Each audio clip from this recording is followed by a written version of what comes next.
Hi friends, welcome to Skyfler networks. తాజా వార్త, ఆంధ్రప్రదేశ్లో fake liquor racket. CM Chandrababu Naidu స్పష్టంగా చెప్పారు, ఏ ప్రదేశంలోనైనా ఫేక్ లిక్కర్ నిర్లక్ష్యం చేయబడదు. అన్నమయ్య జిల్లా ములకాల చెరువులో ఫేక్ లిక్కర్ రాకెట్ బయటపడింది.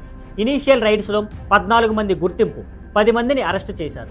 విజయవాడలోని బార్ లైసెన్స్ కలిగిన అడ్డేపల్లి జనార్దన్ రావు ప్రధాన నిందితుడు. ప్రస్తుతం విదేశాల్లో ఉన్నాడు. ఈ లిక్కర్ పెద్ద తిప్ప సముద్రం అండ్ ములకాల చెరువులోని అవుట్లెట్స్కు సరఫరా అవుతుంది. షాప్స్ సీలింగ్ చేసినవి.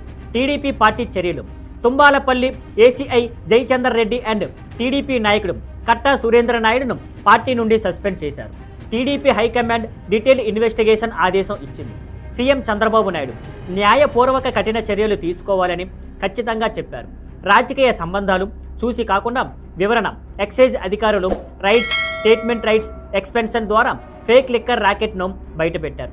లేబుల్, బాటిల్స్, ప్యాకింగ్ మెటీరియల్స్ను సీజ్ చేసినట్లు అధికారులు వెల్లడించారు. ఈ చర్యలు ప్రజల భద్రత, మద్యం నాణ్యత మరియు చట్టపరమైన కఠినతను సూచిస్తున్నాయి. మొత్తానికి ఫేక్ లిక్కర్ రాకెట్పై కఠినమైన చర్యలు. రాజకీయ సంబంధాలను దాటిపోయి ప్రభుత్వం ప్రజల భద్రతను కాపాడుతుంది. ఇలాంటి మరిన్ని రియల్ అప్డేట్స్ కోసం మళ్ళీ కలుద్దాం మరో ఆసక్తికరమైన స్టోరీతో. See you on Skyfler networks. Thank you for watching. Please like, share and subscribe.